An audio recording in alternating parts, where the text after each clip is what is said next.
Cette vidéo va être extrêmement freestyle, extrêmement minimaliste parce que j'ai juste une lumière.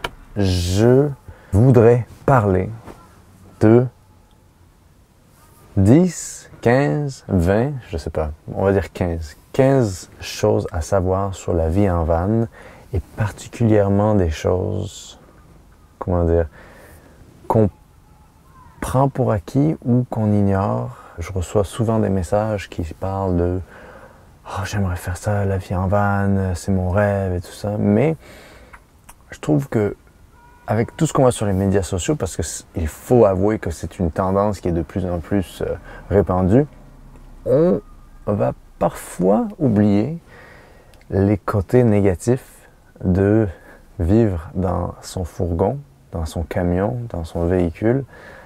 Et c'est le sujet de cette vidéo ce soir. Numéro 1. Certaines personnes ont parfois de la misère à dormir n'importe où. Et moi, particulièrement, avant, j'avais un sommeil très léger. Et c'est là où il faut réaliser que quand vous êtes dans un véhicule, vous allez dormir dans votre véhicule. Donc, quel que soit son confort, quel que soit votre matelas, vous allez être dans un environnement qui ne va pas nécessairement se rapprocher de ce à quoi vous étiez habitué avant, c'est-à-dire une chambre, comme la plupart des gens sont habitués à dormir dans une chambre. Et ça va être quelque chose qui va peut-être prendre du temps, ça dépend vraiment des personnes, prendre du temps à s'adapter, au bruit, si vous êtes si vous faites la vie en van dans des zones urbaines, ou même au silence si vous allez dans les grands espaces. Et apprendre en fait, d'une certaine manière, à aussi dormir n'importe où, c'est une force au final, mais au début ça peut être assez problématique. Moi, j'en suis rendu au point que je dors même pas avec un oreiller. Aujourd'hui, je n'arrive plus à dormir avec un oreiller. C'est-à-dire, j'ai gardé des oreillers pendant très longtemps, même dans le van.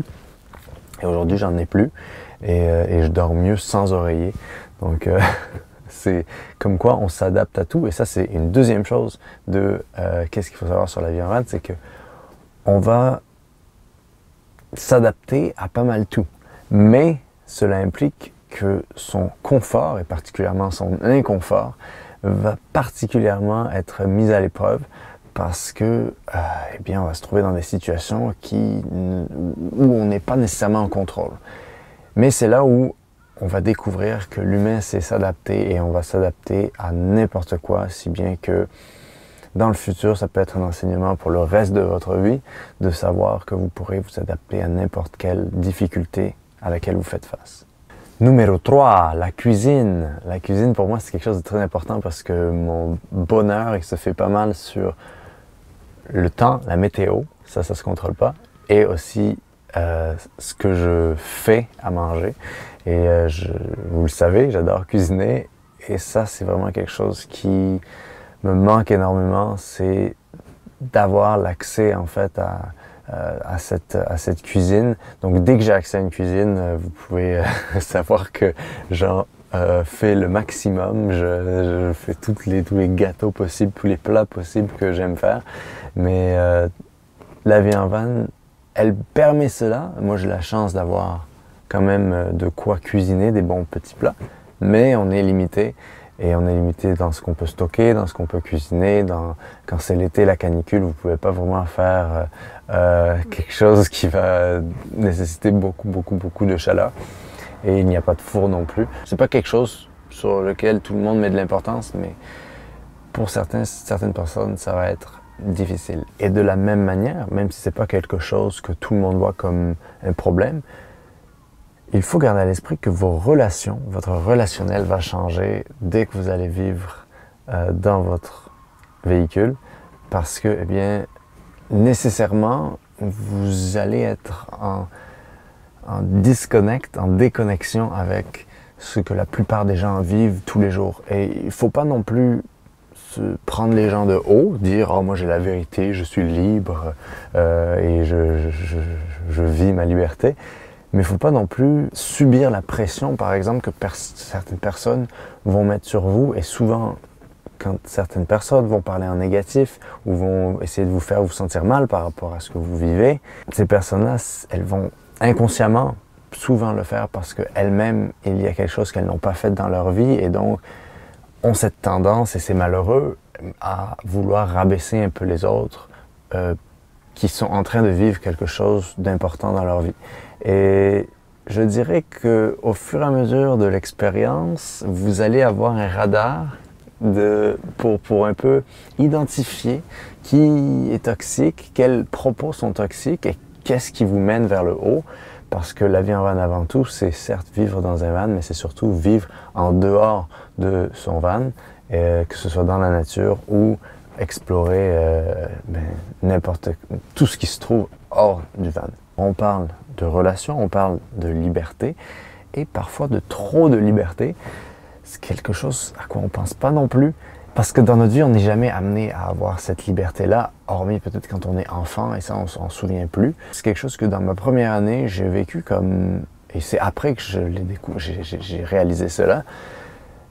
Trop de liberté, parfois, peut être dangereux parce que au final, on voit tous nos projets horizontalement et on en donne un peu partout, mais sans vraiment accomplir quoi que ce soit. Et il peut y avoir une impression d'avancer à reculons et d'être en constante recherche de quelque chose sans savoir qu'est-ce que c'est. Et donc, c'est là où un des dangers de la vie en van se pose, c'est quand il y a trop de liberté.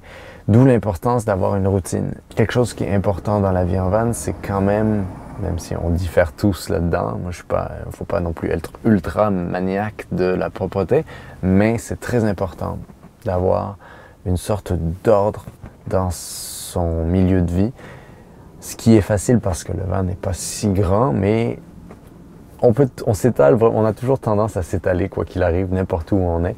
Et quelque chose que moi j'ai réalisé qui était important pour moi, c'était pour avoir les idées claires, pour pas non plus tomber dans une sorte de justement par rapport à ce trop de liberté, de toujours, quand on voit qu'on commence à en mettre partout, quand on voit qu'on commence à un peu s'éparpiller, de remettre un peu d'ordre matériel, ça va aider à mettre de l'ordre dans les idées. Il faut savoir que quand on commence à vivre en van, c'est le début du questionnement et de la remise en question sur tout, d'où l'idée d'avoir une discipline et une routine qui va nous aider à parfois passer à travers certaines petites épreuves psychologiques. On va avoir tendance à remettre en question beaucoup, parce que déjà on remet en question la façon dont on vivait avant, et notre cerveau il n'est pas prêt à accepter ça. Il faut vraiment prendre conscience. On fait quelque chose qui est un peu contre-intuitif. Donc l'important là est de se ramener à notre routine ou à ce qui est important pour nous, parce que la vie en van, c'est remettre en question beaucoup de choses, et y compris soi-même. Ce qui est, cela dit, une force incroyable, parce que combien de gens autour de vous ne savent pas se remettre en question. Si plus de monde savait un peu regarder autour d'eux et se regarder eux-mêmes de dehors, je crois qu'on vivrait tous mieux en société, mais ça c'est un autre sujet. Et on peut toujours mieux faire aussi quand on se remet en question, parce que parfois on remet en question plus les autres que soi, mais c'est à garder à l'esprit qu'il va y avoir beaucoup de batailles avec vous-même là-dedans. Pour en finir sur les aspects un peu mentaux, psychologiques, la vie en van, c'est savoir qu'il va y avoir constamment un problème. Vous vivez dans un véhicule et ce véhicule est votre maison et vous permet de vous déplacer et de vous loger et de vous nourrir et de vous laver si vous avez une petite mini salle de bain. Il va y avoir constamment quelque chose à réparer. Quelque chose va tomber en panne, quelque chose va briser, vous allez forcer. Il y a constamment quelque chose qu'il va falloir réparer. Et parfois, ça peut être un peu dur pour le moral, où on va pouvoir parfois avoir tendance à vouloir toujours tout réparer très vite. Et là, ça apprend beaucoup à faire des priorités, à savoir qu'est-ce qui est vital, qu'est-ce qui est vraiment important, de quoi on ne peut pas se passer, et qu'est-ce qu'on peut remettre dans quelques semaines, dans quelques mois. Mais malgré cet aspect négatif d'avoir constamment des problèmes, quelque chose que la vie en van m'a appris, c'est à quel point on répare tout et à quel point à tout problème on a une solution. La solution, elle est toujours en nous. On trouve toujours une solution. Il n'y a pas un seul moment, même dans les moments où je me sentais le plus bloqué ou le plus sans solution, Il n'y a pas un seul moment où je n'ai pas réussi à être dans une situation où j'allais être actif et régler ma situation. Et ça, c'est grâce à la vie en van qui nous met constamment face à cette résolution de problème. Parce que dans le fond, on n'a pas le choix. Et ça, c'est quelque chose que je chéris beaucoup. Certes, on vit dans un van. On peut croire qu'on a une vie très mobile, mais pas tant, parce que le coût du carburant, le coût à la fois environnemental si on fait que des allers-retours et financier, ça peut être un frein, et c'est un frein, à moins que vous ne comptiez pas l'argent ou que vous avez beaucoup d'économies et que c'est pour un voyage, mais sur la vie à long terme, il faut prendre ça en considération. Donc vous allez parfois faire attention à vos déplacements et c'est une bonne chose aussi, mais il faut garder ça à l'esprit que vous allez dépenser une grande partie, et moi je dis ça que c'est comme un peu le loyer d'avoir ce prix de l'essence qui, dépendamment d'où vous vous trouvez, va vraiment varier. Et là aussi, on devient très fort pour aller jusqu'au fin fond de la jauge de carburant jusqu'à ce qu'on trouve un prix qui nous convient. Moi, je me suis fait quelques petites peurs comme ça, mais ça crée de l'aventure. On n'a pas parlé des éléments, le froid, le chaud, la pluie, quoi d'autre? Le feu, l'air, la terre. On est vraiment quand on vit dans son véhicule, et quand on voyage avec, et que c'est toute notre vie, on est constamment à la portée des éléments. Et quels qu'ils soient, il faut savoir que, certes, on a un bel abri, parce qu'on fait, c'est un peu du glamping quand on fait du camping, mais quand les grosses chaleurs arrivent, ou quand les froids un peu en dessous de zéro la nuit, ils arrivent très très tôt ceux-là.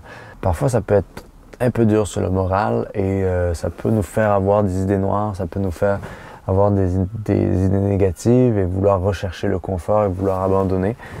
Et je crois que c'est quelque chose qu'il faut faire, il faut faire beaucoup attention à ça. D'où l'idée d'être très préparé et de ne pas... S'il y a quelque chose, vous savez, je dis souvent, il faut être léger, il faut vraiment se débarrasser du superflu.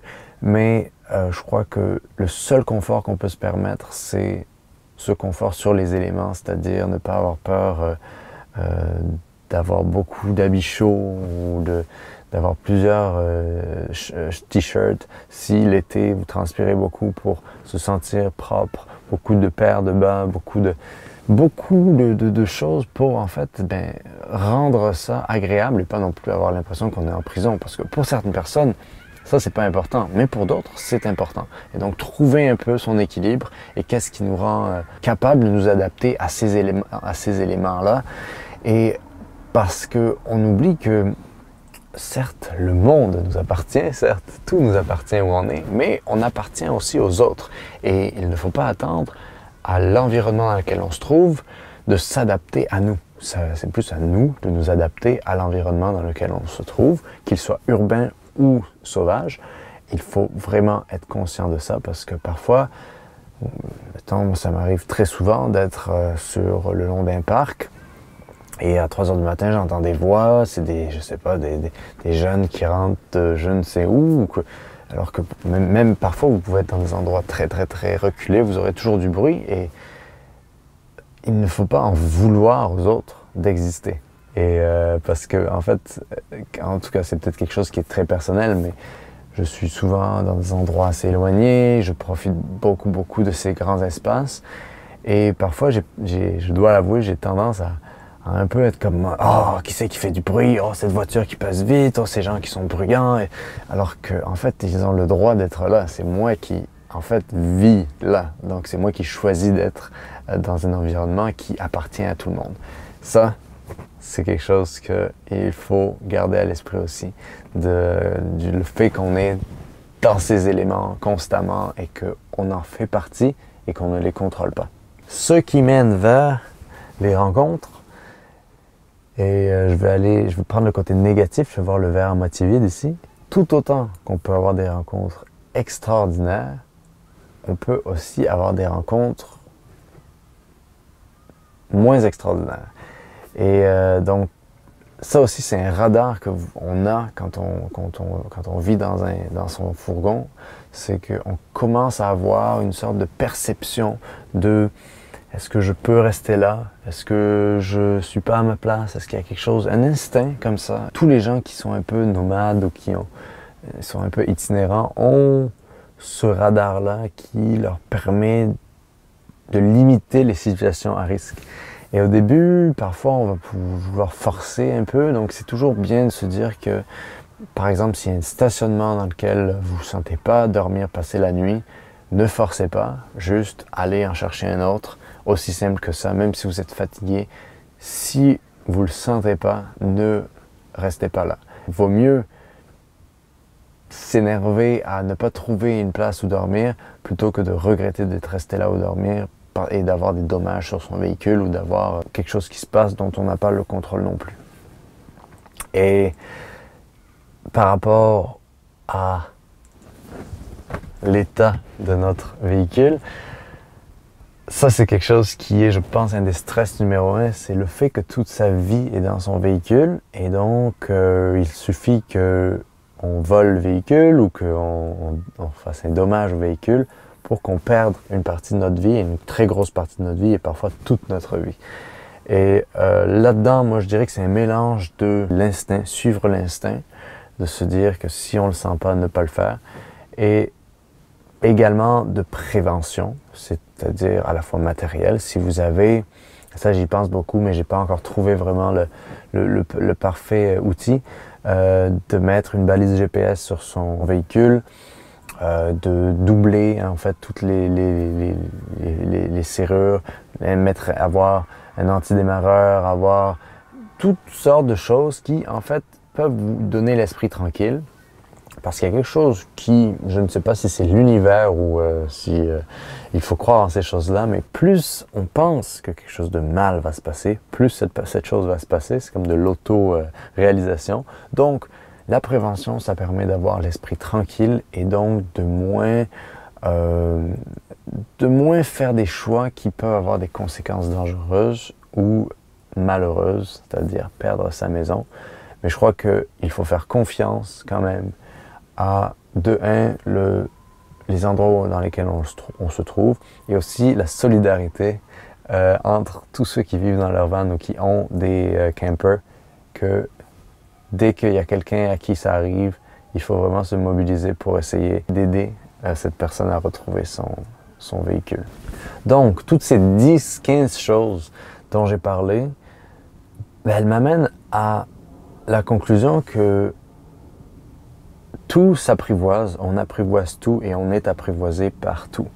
Et ça, c'est quelque chose qu'il faut se rappeler dans les moments les plus difficiles et c'est avoir une sorte de foi inconsciente, une sorte de croyance et parfois un peu idiote et parfois un peu trop positiviste, mais qui est fondamentalement vrai. L'expérience vient, dans le fond, au fur et à mesure de plus d'expérience et qu'on en apprend toujours. Et la vie en van, et ça fait partie de ces choses-là où il y a toujours quelque chose qu'on peut apprendre, il y a toujours quelque chose qu'on peut faire mieux et il y a toujours quelque chose qu'on peut régler et tous les problèmes ont une solution et toutes les solutions nous émancipent et je pense que c'est pour ça que on vit dans nos vannes. Donc voici mes 10 ou 15 choses à savoir sur la vie en van ou avant de commencer la vie en van. Si vous n'êtes pas abonné, vous savez ce que vous devez faire. Vous devez vous abonner à la chaîne YouTube. Ou sinon, si vous avez des questions, n'hésitez pas à me les poser sur Facebook. C'est là où je réponds le plus longuement sur Facebook. Et sur Instagram, on peut se regarder nos photos à droite à gauche. Je ne sais pas quand est-ce que cette vidéo je vais la mettre. Je sais pas, je pensais faire plus de petites capsules comme ça parce que je me suis dit que je fais souvent des longues vidéos et sur la nature avec beaucoup de montage et tout ça. Mais ce serait cool aussi d'avoir des sortes de discussions comme ça. Enfin, discussion. Je suis tout seul dans le noir, mais donc si vous avez des questions, n'hésitez pas et à la prochaine.